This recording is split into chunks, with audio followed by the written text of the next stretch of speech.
Single dad helped paralyzed woman at restaurant before blind date, not knowing she was the date he tried to cancel.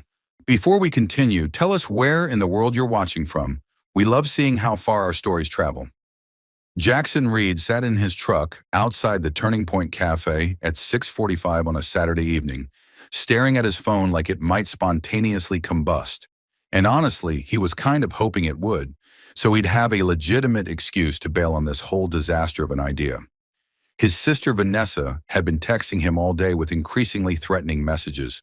The latest one reading, "You promised. She's already inside waiting. Don't you dare cancel on her." And Jackson knew she wasn't messing around because Vanessa had dirt on him going back to when they were kids, and she wasn't afraid to use it. First date in 3 years, first time sitting across from someone who wasn't his late wife Sarah, first time pretending he was a functional human being instead of just a guy who went to work and came home and kissed his daughter goodnight and repeated the cycle until he forgot what it felt like to actually want something. He typed out another text to Vanessa. "I can't do this. I'm not ready. It's only been 3 years since Sarah died." But before he could hit send, his eyes caught movement in the parking lot 3 spaces over, and what he saw made him forget about the text entirely. Woman struggling to get a wheelchair out of her back seat, her hands shaking so badly she kept dropping the pieces, tears streaming down her face in the glow of the overhead lights. In Jackson's chest did this painful squeeze thing, because he'd seen this exact scene before with Sarah toward the end, when her MS got bad and she couldn't assemble her own chair anymore. He was out of his truck before his brain could talk him out of it, walking over with his hands visible so he wouldn't startle her. "Excuse me, can I help you with that?" Jackson kept his voice gentle, the way he'd learned to do with Sarah when her pride was at war with her limitations. The woman looked up, and her eyes were this deep brown that was currently swimming in frustration and embarrassment, and she said, "I've got it, I'm fine." But her hands betrayed her by dropping the wheel assembly again, and it clattered loud against the pavement. Jackson picked it up without asking permission, started assembling the wheelchair with muscle memory that came from 2 years of being Sarah's hands when hers stopped working right. "You've done this before," the woman said, and it wasn't a question. Jackson nodded. "My late wife had MS. I know all the tricks, which screws go where, how to lock the brakes so it doesn't roll away from you." The woman's whole defensive posture crumbled, and she said quietly, "I hate this. I hate needing help for everything. I used to be a dancer, and now I can't even get out of my own car." "How long?" Jackson asked while he finished clicking the last piece into place, and the woman said, 8 months, car accident, drunk driver, T-boned me on the passenger side." Her voice cracked on the word passenger. "My fiance couldn't handle it, left 2 months later, said he didn't sign up for damaged goods." Jackson felt his jaw clench so hard his teeth hurt because he'd heard that phrase before, overheard it at the hospital when Sarah's so-called friends whispered it in the hallway, and he said with more vehemence than he meant to, "Then he's an idiot. Anyone who can't see past a wheelchair to the person inside isn't worth your time." The woman blinked at him like he'd just spoken in a foreign language, and Jackson realized he was still kneeling beside her car like some kind of parking lot knight, so he stood up and offered his hand. "Let me help you in?" She took his hand, and he supported her weight while she transferred from car seat to wheelchair. The whole process taking maybe 30 seconds but feeling intimate, in a way that made Jackson's chest tight with memories of doing this exact thing for Sarah 1,000 times. "Thank you," the woman said once she was settled, wiping her eyes with the back of her hand. "Really, you've been incredibly kind. My date's probably already inside wondering where the hell I am." Jackson felt his stomach drop because, right, his date, the whole reason he was in this parking lot having an existential crisis. "He'll wait," Jackson said, "and if he doesn't, he's not worth it either." The woman smiled for the first time, small but genuine. "You sound like my sister," Jackson grinned back. "Smart woman." He started pushing her wheelchair toward the restaurant entrance without asking if she wanted help, because sometimes asking just made people feel worse, and the woman didn't protest, just let him navigate her over the speed bump and through the parking lot. "I'm Elena, by the way," she said over her shoulder. "Jackson," he replied. "Nice to meet you, Elena, even if the circumstances are kind of terrible." She laughed, this bright sound that didn't match the tears still drying on her cheeks. "That's one way to put it." They reached the entrance and Jackson held the door open, while Elena wheeled herself inside, and she turned back to look at him. Thank you again, Jackson. You've been a lifesaver. I hope your night goes well. Jackson's phone buzzed in his pocket with what was probably another threatening text from Vanessa, and he said, You too. Good luck with your date, and watched Elena wheel toward the hostess stand before he pulled out his phone to check Vanessa's message. Table 7 by the window. Her name is Elena. Be nice.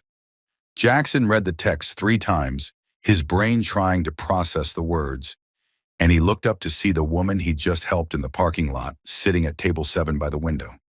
She hadn't seen him yet, was looking at the menu, and Jackson just stood there in the doorway like an absolute idiot while his entire world rearranged itself.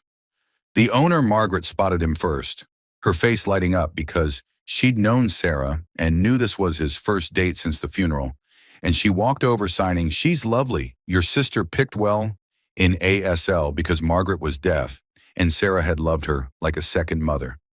Jackson couldn't sign back, couldn't move, could only watch as Elena looked up from her menu and saw him standing there, and her eyes went huge.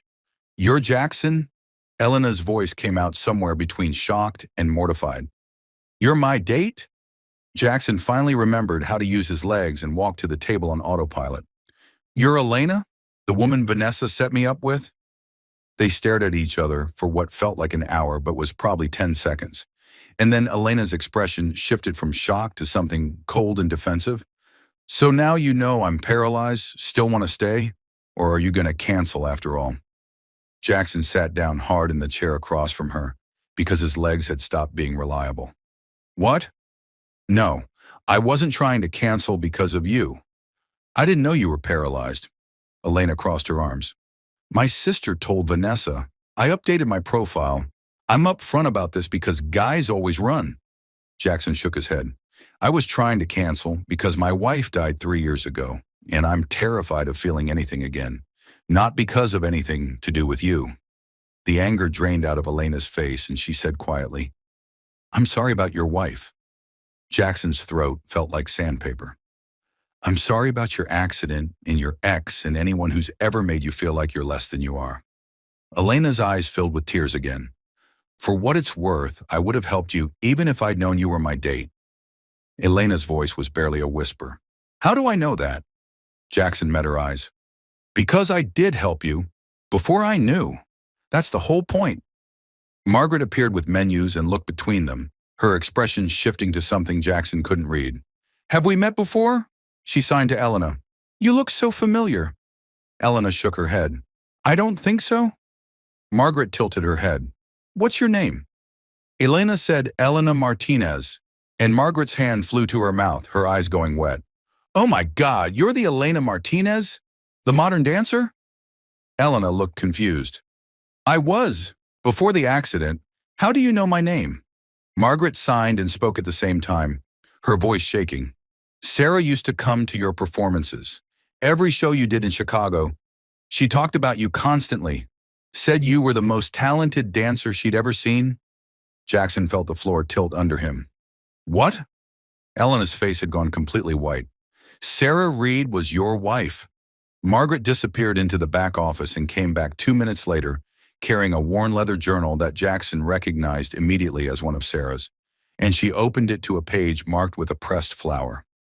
The entry was dated 3 weeks before Sarah died, and Margaret slid it across the table so they could both read it. Sarah's handwriting filled the page, talking about watching Elena perform, about how dance gave her hope even as her own body was failing, about how if Jackson ever met Elena someday, he should tell her she gave a dying woman joy in her darkest hours. Jackson couldn't see through his tears, and Elena was openly sobbing, and other diners were pretending not to stare while Margaret brought over a whole box of tissues. She knew, Jackson said, his voice wrecked. Somehow, she knew we'd meet. Elena pulled something from her purse with shaking hands, a small silver ballet shoe charm on a delicate chain. She gave me this after my last performance of Swan Lake. Told me it was for luck. For when I felt like giving up, I've kept it with me every single day. Jackson stared at the charm and his heart just stopped because he'd given that to Sarah for their 8th anniversary. They talked until the cafe closed at 10, about Sarah's MS and Elena's accident in grief and survivor's guilt and learning to live with loss. And when Margaret finally kicked them out, Jackson walked Elena to her car. "Can I see you again?" he asked. "Not as a date, just, I want to hear more about Sarah. And I think she'd want me to help you if you'll let me." Elena said, "I don't need charity." And Jackson said, "Good, because I'm not offering it. I'm offering friendship. And maybe if you're open to it, I know someone who could use a dance teacher. My daughter used to dance, but she stopped after Sarah died." Elena looked up at him with those brown eyes that had cried enough tears for one night. "I can't dance anymore." Jackson thought about Sarah's journal entry. "Sarah wrote that you could, just differently. My daughter needs to remember that dance is about joy, not perfection. You could teach her that." Elena was crying again. "I don't know how to teach from a wheelchair." Jackson helped her into her car. "Then we'll figure it out together." Jackson called his sister Vanessa at 7 in the morning the day after the date, and she picked up sounding like death warmed over, because normal people don't get phone calls at 7 a.m. on a Sunday unless someone died or got arrested. "This better be good," Vanessa groaned into the phone, and Jackson said, "I almost canceled. Then I helped her in the parking lot before I knew who she was." And there was this long silence before Vanessa sat straight up in bed and said, "What?" He told her everything, the wheelchair and the tears and Sarah's journal and the ballet shoe charm. And by the end, Vanessa was crying into the phone saying, "Sarah planned this. I know she did. She always said you'd find someone who needed you as much as you needed them." Jackson asked if Elena could come over Saturday to meet Mia, to maybe try teaching her to dance again. And Vanessa said through her tears, "You're already in love with her, aren't you?" And Jackson didn't deny it, because what was the point? Saturday morning at 10 a.m. sharp, Jackson's doorbell rang, and his daughter Mia ran to answer it before he could stop her, then immediately hid behind his legs when she saw Elena in the wheelchair, because kids don't have filters about that kind of thing. Elena wheeled herself inside with this nervous smile and said, "Hi, Mia. I'm Elena. Your dad said you used to dance?" Mia's voice came out so quiet Jackson barely heard it. "I don't dance anymore." Elena asked why not, and Mia said, "Because mommy's gone and dancing makes me sad." Elena's whole face softened and she wheeled closer, but not too close, giving Mia space. "Can I tell you a secret? Dancing makes me sad too. I used to dance on big stages with my legs, and now I can't use my legs at all." Mia peeked out from behind Jackson's legs. "Then how do you dance?" Elena's smile got wider. "Want me to show you?" She put on music from Jackson's collection, Sarah's favorite song, and started moving her arms and upper body in this fluid, beautiful way that had nothing to do with legs and everything to do with feeling the music in your bones. Mia watched like she was witnessing actual magic, and when Elena asked, "Can you try?" Mia started moving her arms tentatively at first, and then with more confidence, and Jackson stood in the doorway crying because his daughter was dancing for the first time in 3 years. Every Saturday after that, Elena came over for lessons, teaching Mia that dance lived in your heart, not your feet, and they'd all have lunch together afterward, like some kind of makeshift family that nobody had planned, but everyone needed. 1 month in Jackson made her a job offer over sandwiches, while Mia was distracted with her coloring books. "My architecture firm is designing a new performing arts center. We need an accessibility consultant, someone who understands performance and disability from the inside." Elena put down her sandwich. "I'm not qualified for that." Jackson said, "You're more qualified than anyone. You've lived both sides, and it pays $50,000 a year with benefits." And Elena's eyes went wide, because that was more money than she'd seen since the accident. "This feels like charity," Elena said, and Jackson could hear the walls going up in her voice. "It's not charity. The position existed. I just made sure you knew about it. You'd be helping design spaces where people like you can perform. That's not charity, that's necessity." She took the interview, blew his boss Richard away with ideas about wheelchair-accessible stages and sightlines and sensory-friendly performance spaces, got hired on the spot, and Jackson watched her drive away that day knowing he was falling deeper than he'd meant to. 3 months later, Elena got invited to speak at a national accessibility conference, and she called Jackson at midnight having a panic attack. Because what if she screwed it up? What if people laughed? What if she proved she was a fraud? He talked her down over the phone for an hour and showed up at the conference with Mia, sat in the front row, while Elena spoke from her wheelchair about losing her legs and finding her purpose. And when she said, "A little girl taught me that dance doesn't live in your legs, it lives in your spirit," Mia started crying, and so did half the audience. That night after Mia went to bed, they sat on Jackson's porch with tea, and Elena said, "Thank you for believing in me when I didn't believe in myself." And Jackson said, "Thank you for giving Mia her joy back." And they leaned in at the same time. Jackson stopped right before their lips touched. "I need to tell you something." Elena's breath was warm on his face. "What?" Jackson forced himself to pull back. "I'm falling in love with you, but I'm scared I'm only loving you because Sarah led me to you, and I don't want you to be her replacement." The hurt that flashed across Elena's face made Jackson want to take the words back. But she said, "Is that what you think I am? A replacement?" And Jackson said, "No, but I need to be sure. For both of us." And Elena pulled away completely. She still came every Saturday for Mia because she wouldn't abandon the kid. But the easy conversation stopped and the lingering looks ended, and Jackson knew he'd screwed up the best thing that had happened to him since Sarah died. 3 months of this awkward dance around each other until Sarah's birthday came around, the day she would have turned 38, and Jackson took Mia to the cemetery like they did every year. He didn't expect to see Elena there, kneeling beside Sarah's headstone in her wheelchair, with flowers in her lap. And when she saw them, she didn't look surprised. "Your sister told me," Elena explained. "I wanted to thank her." She turned back to the headstone and started talking like Sarah could hear her. "I don't know if you meant for this to happen, but I fell in love with your husband, and I love your daughter like she's my own. And I promise I'm not trying to replace you. I'm just trying to honor what you started." Jackson dropped to his knees beside her wheelchair, took her hands, his heart hammering. "You're not her replacement. You're your own person, and I love you, not her memory, just you." Elena's eyes searched his face. "Are you sure?" Jackson had never been more sure of anything in his life. "I've spent 3 months being an idiot because I was scared. But I'm more scared of losing you than I am of loving again." They kissed right there in the cemetery with Mia cheering in the background, and Elena laughed against his lips. "Your daughter is watching," Jackson said. "Good. She should see that it's okay to love again." 6 months after that first date, Elena performed for the first time since her accident, an adaptive dance showcase at the new Performing Arts Center that she'd helped design, and she dedicated the piece to Sarah, calling it "The Music Never Stops." Jackson and Mia sat front row, and halfway through the performance, Jackson signed to Elena on stage, "Will you marry me?" Elena saw it, completely lost her composure mid-dance, and signed back through tears. "Yes." And the audience had no idea what was happening, but Jackson and Mia rushed the stage anyway. Group hug, happy tears, and the beginning of everything. Elena became Jackson's official girlfriend about 2 seconds after Mia announced it to everyone at the grocery store by yelling, "That's my dad's girlfriend," loud enough for 3 aisles to hear, but she still wouldn't move in with them, no matter how many times Jackson suggested it. "I need to do this right," Elena said.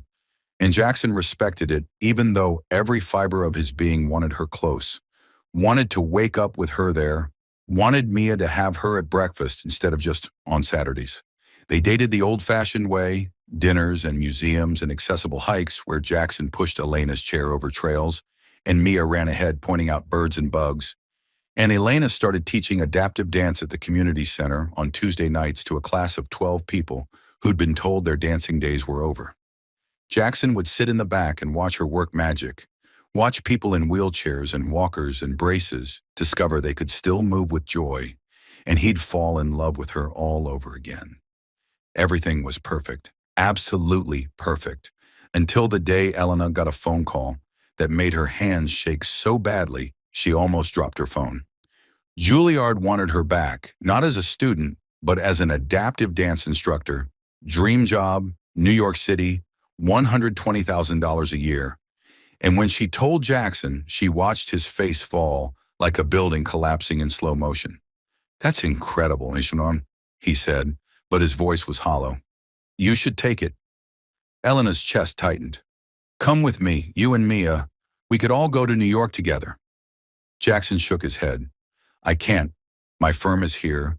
Mia's school is here. Sarah's grave is here." Elena felt something crack inside her. She's dead, Jackson. I'm here. I'm alive. I'm asking you to choose me. Jackson's face went hard. That's not fair. Elena stood up from her wheelchair using the table for support, her whole body shaking. Neither is asking me to give up my dream. They fought for the first time, really fought. Voices raised and words said that couldn't be taken back. And Elena left with tears streaming down her face, and Jackson punched the wall hard enough to leave a dent. Mia found him an hour later sitting on the porch steps with his head in his hands, and she climbed into his lap, even though she was getting too big for it. Are you and Miss Elena breaking up? Her voice was so small it broke what was left of Jackson's heart. I don't know, baby. Jackson held her tight. Mia was quiet for a minute, then said in that matter-of-fact way kids have, Mommy wouldn't want you to be sad, and Mommy's in heaven, but Miss Elena is here. You should pick the people who are here, Daddy.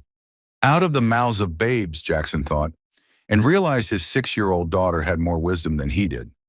Monday morning, Jackson walked into his boss Richard's office and said, We need to talk about opening a New York office. And Richard looked at him like he'd grown a second head. We don't have a New York office, Jackson said. I know, we should.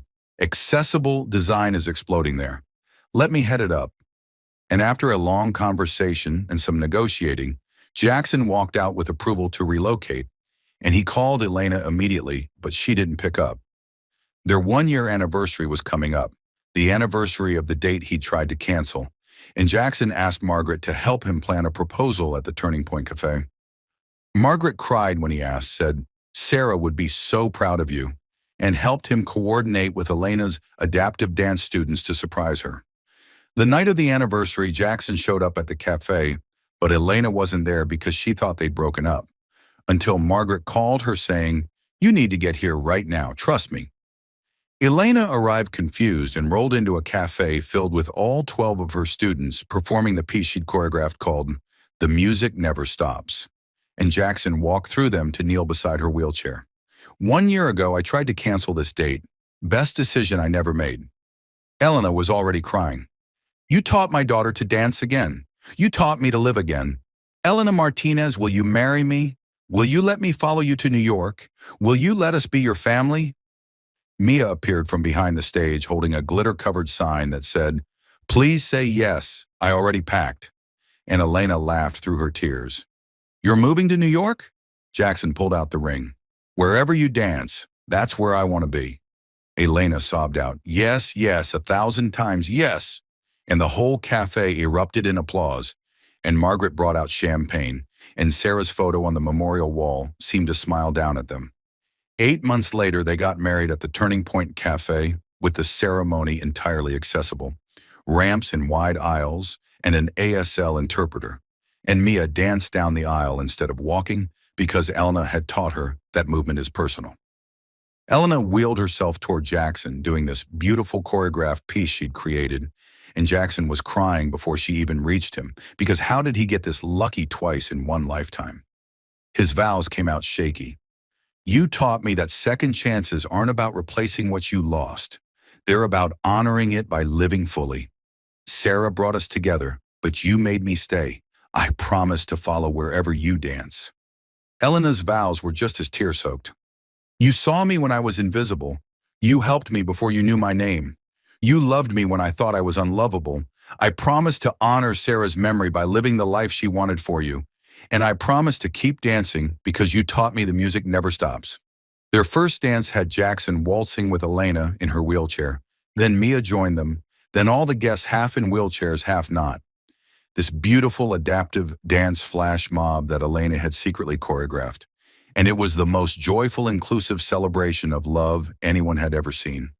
3 years later, they were living in New York, Elena running an adaptive dance studio called Sarah's Legacy Dance, Jackson's architecture firm thriving, and Elena 8 months pregnant with a miracle baby the doctor said was unlikely, but not impossible.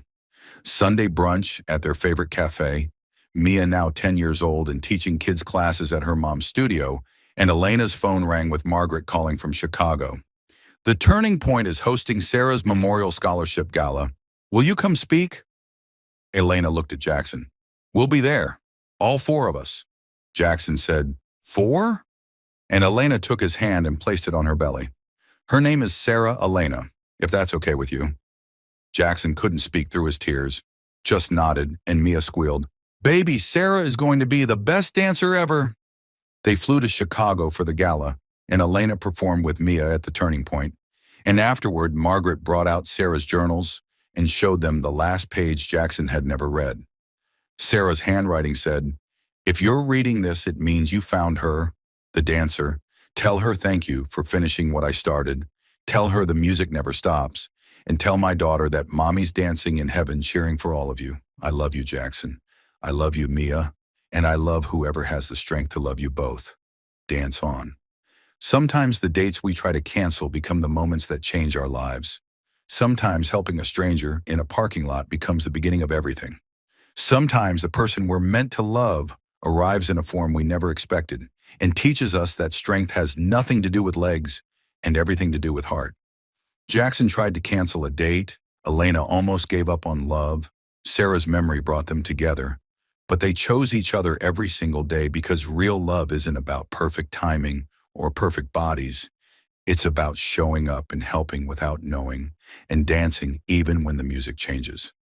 If this story reminded you that second chances are real, that disability doesn't define worth, and that love finds you when you stop running, hit that subscribe button. Share this with someone who needs to hear their story isn't over. The music never stops, you just have to listen differently. Thanks for being here with us.